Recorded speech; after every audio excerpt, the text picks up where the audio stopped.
ചേട്ടാ എത്ര traffic jam ഇവിടെ? CM വരുന്നുണ്ടെന്ന് പറഞ്ഞ അതിനുവേണ്ടി ഈ വണ്ടി മുഴുവൻ തടഞ്ഞു വെച്ചേക്കുന്നത്. ഇവന്മാരുടെ സ്ഥിരം പരിപാടിയാ.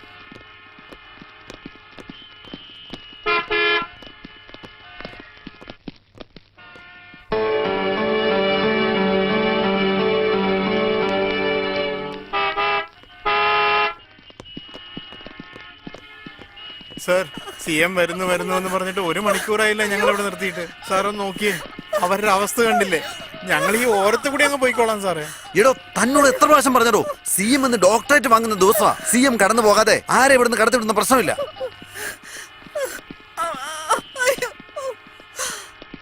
നിങ്ങൾ കുറച്ചു നേരം ഒന്ന് ക്ഷമിക്കും. നിങ്ങളുടെ മുമ്പിൽ കൈ കൂപ്പുക സാറേ, കാലേ വീഴാൻ ഞങ്ങള്.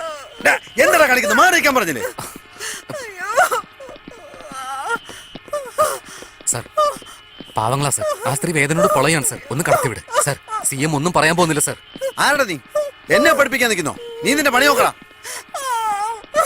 സാർ എന്ത് മര്യാദയാണ് നിങ്ങൾ കാണിക്കുന്നത്? ആരോരുത്തും വരുന്നെന്നും പറഞ്ഞ് 1 മണിക്കൂർ നേരമായിട്ട് ഞങ്ങളെ കൂടെ വെയിറ്റ് ചെയ്യല്ലേ? എന്താ സാർ ഈ സ്ത്രീയുടെ വേദനയേക്കാൾ CM ഡോക്ടറേറ്റ് ആണോ വലുത്? അതേടാ, എനിക്ക് എന്റെ ഡ്യൂട്ടിയാ വലുത്. ഇവരൊക്കെ ജീവിച്ചിരുന്നിട്ട് എനിക്ക് എന്താണ് ഗുണം? ഇവിടെ എങ്ങനെ കിടന്ന് പ്രസവിക്കട്ടെ അവര്.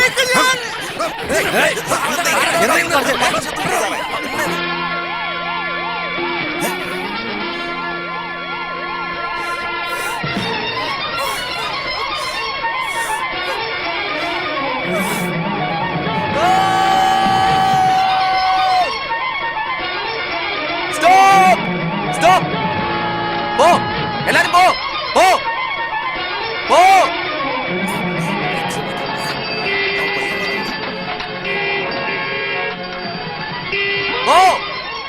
വേഗം പോ.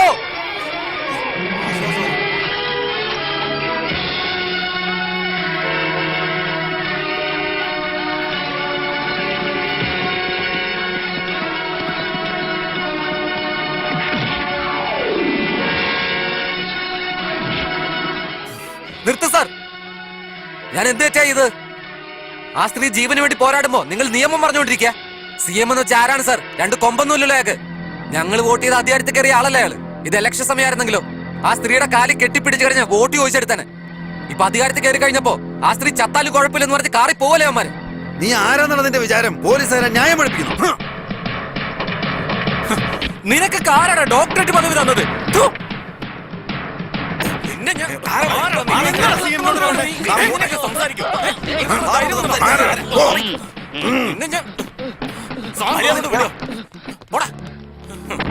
നീ വണ്ടി കയറി സൈഡിലേക്ക് മാറിക്കണം.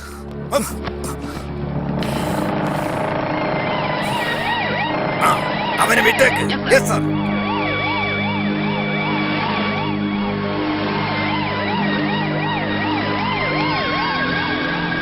സൂക്ഷിച്ചിരുന്നു.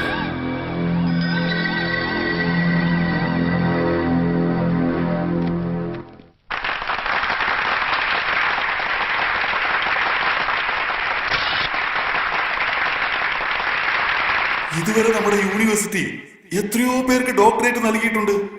എന്നാൽ മനുഷ്യത്വത്തിന്റെ പേരിൽ ആദ്യമായിട്ട് ഡോക്ടർ പട്ടം കൊടുക്കുന്നത് നമ്മുടെ ബഹുമാനപ്പെട്ട മുഖ്യമന്ത്രി തമിഴ്വണ്ണന് മാത്രമാണ്. നിനക്ക് ആരാണ് ഡോക്ടറേറ്റ് പദവി തന്നത്? ഈ ഡോക്ടർ പട്ടം കൊണ്ട് അവർക്ക് കിട്ടുന്ന ബഹുമാനത്തിനേക്കാൾ ആ പയ്യൻ ആരാണ് ഏതാണെന്ന് ഒന്ന് സെർച്ച് ചെയ്ത് വെച്ചോ.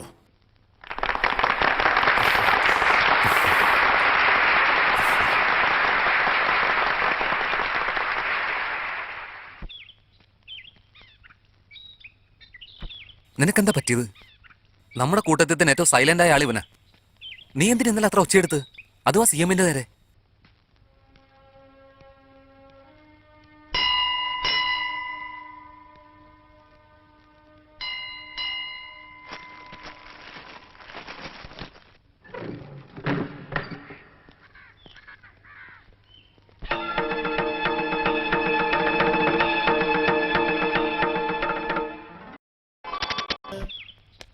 എന്താ കഥ കടച്ചിരിക്കുന്നേ? കഥ തുറക്ക്. കഥ തുറക്കത്തോണ്ടല്ലോ.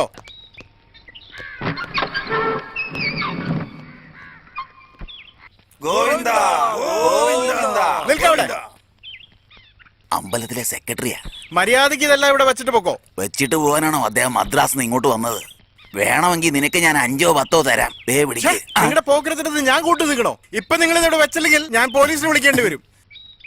ഇതിനുള്ള ഒരേ ഒരു സാക്ഷി നീ മാത്രമാ. ചിട്ടി, ഇവര് പോലീസ് സ്റ്റേഷനിൽ പോകുവാന്നാ പറഞ്ഞേ. പോലീസ് സ്റ്റേഷനെ ഇവിടുന്ന് ഒരുപാട് ദൂരവാ. ഇതാകുമ്പോ വളരെ അടുത്താ. അങ്ങോട്ട് പോ. മതിയോ? മതിയോടാ നിനക്ക്?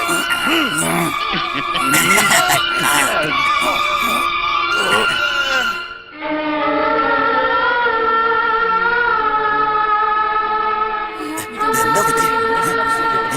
പാവം, വളരെ നല്ല മനുഷ്യനായിരുന്നു. ഇങ്ങനെ ചെയ്യുന്ന ഒരാളും വിചാരിച്ചില്ല.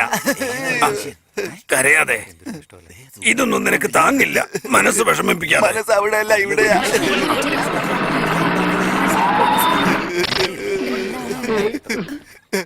നമസ്കാരം. വരണം സാർ.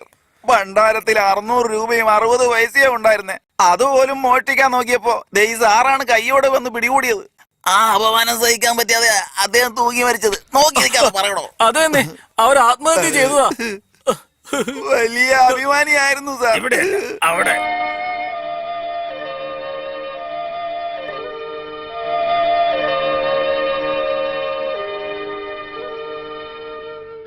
നന്നായി ജീവിച്ചിരുന്ന ആ വ്യക്തിയുടെ കുടുംബം അവസാനം തെരുവിലേക്ക് ഇറങ്ങേണ്ടി വന്നു. എല്ലാവരും ക്ഷേത്രത്തിലെ പണം മോഷ്ടിച്ച കുടുംബം അങ്ങനെ വിളിക്കാൻ തുടങ്ങി. മോശമായി സംസാരിച്ചു. ആ അപമാനം സഹിക്കാൻ വയ്യാതെ അവര് ആ നാട് വിട്ട് ഇങ്ങോട്ട് പോന്നു. ആ വ്യക്തിയുടെ ഭാര്യ ഇന്ന് വീട് വിടാന്തരം കയറിയിറങ്ങി പാത്രം കഴുകിയ കുടുംബം നടത്തുന്നത്. 35 വയസ്സായിട്ടും അവരുടെ മൂത്ത മകള് ഇതുവരെയും കല്യാണമാവാതെ വീട്ടിൽ തന്നെ ഇരിക്കുക. ഇത്രയും നീചമായ പ്രവൃത്തി ചെയ്യാൻ കാരണക്കാരനായ വ്യക്തി വേറെ ആരുമല്ല, ഇപ്പോൾ ഉള്ള CM. അവര് കാരണം മരിക്കേണ്ടി വന്ന ആ വ്യക്തി വേറെ ആരുമല്ല, എന്റെ അച്ഛനാ.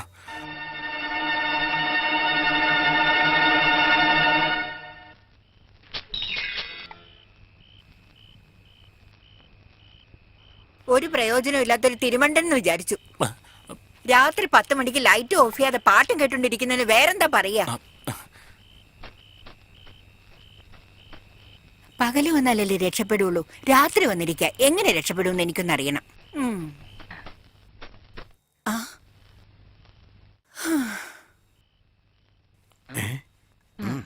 കൃഷ്ണ കൃഷ്ണ, നീ എന്നെ എന്തിനാ ഇങ്ങനെ വലയ്ക്കുന്നേ? നീ എനിക്ക് ഭർത്താവിനെയും തരത്തില്ല, ഇവരെനിക്ക് വാടകയും തരുന്നില്ല. ഒറ്റയ്ക്കൊരു ചെറുപ്പക്കാരിയെ ഞാൻ എന്ത് ചെയ്യും? എന്താ എന്നെ പൊന്നു ചേച്ചി, ഏതോ ചെറിയ പെൺകുട്ടിയെ കുറിച്ച് പറയുന്നുണ്ടല്ലോ. നിങ്ങൾ ആരെ കുറിച്ചായി പറയുന്നേ? വാടക കൂട്ടും ഞാൻ, സൂക്ഷിച്ചോ. ഇല്ല ചേച്ചി, തനിച്ചിങ്ങനെ എന്തിനാ ചേച്ചി കഷ്ടപ്പെടുന്നേ? ഉടനെ തന്നെ ഒരു കല്യാണൊക്കെ കഴിച്ച് സെറ്റിലാവുന്നതല്ലേ നല്ലത്. ഞാനാണോ വേണ്ടാന്ന് വെച്ചത്? ആ കൃഷ്ണനാണ് എനിക്ക് ഒരു വഴിയും കാണിച്ചു തരാത്തത്.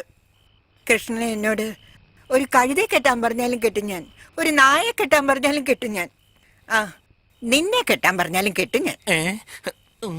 ആ കൃഷ്ണൻ ഇനി എന്നാണോ ഒരു വഴി കാണിച്ചു തരുന്നത്?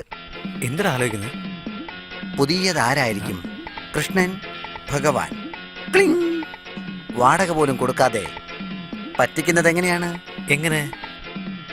നീ നോക്കിക്കോ, സംഭവിക്കുന്നതെല്ലാം നല്ലതിന് നല്ലതിന്.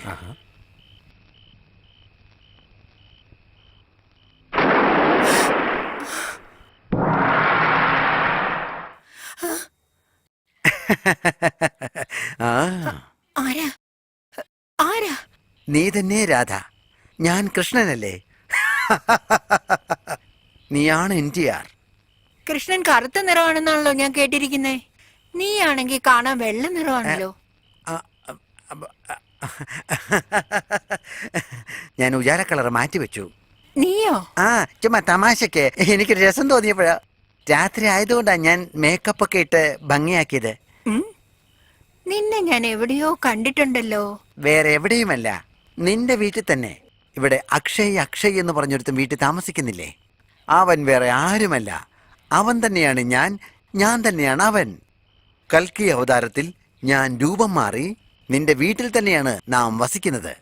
അയാള് കൽക്കി അവതാരമാണെന്നാണോ പറയുന്നത്? അവതാരങ്ങളിൽ കൽക്കി അവതാരം മാത്രമല്ല, മത്സ്യം, കൂർമ്മം, വരാഹം, വേണ്ടി വന്നാൽ കൽക്കണ്ട അവതാരം വരെ ഞാൻ എടുത്തു കളയും, എടുത്തുകൊണ്ടേയിരിക്കും. ആ കള്ളൻ എന്താ എന്നെ കുറിച്ച് പറഞ്ഞേ? കൃഷ്ണ കൃഷ്ണ, ഭഗവാൻ നിന്നെ രക്ഷപ്പെടുത്തുന്നതിന് വേണ്ടി ഞാൻ പലവിധ വേഷങ്ങൾ മാറി എപ്പോഴും നിന്റെ കൂടെ തന്നെ കാണും. നീ 6 മാസക്കാലം അവന് ആവശ്യമുള്ള കാര്യങ്ങളെല്ലാം വാരിക്കോരി കൊടുത്ത് അവനെ സാറ്റിസ്ഫൈഡ് ചെയ്യൂ. അതുകൂടാതെ നീ നമ്മളെ നേരിട്ട് വന്ന് ദർശനവും നടത്തണം. God must be crazy. Krishna Krishna, വലിയ വലിയ കാര്യങ്ങളാണല്ലോ പറയുന്നത്.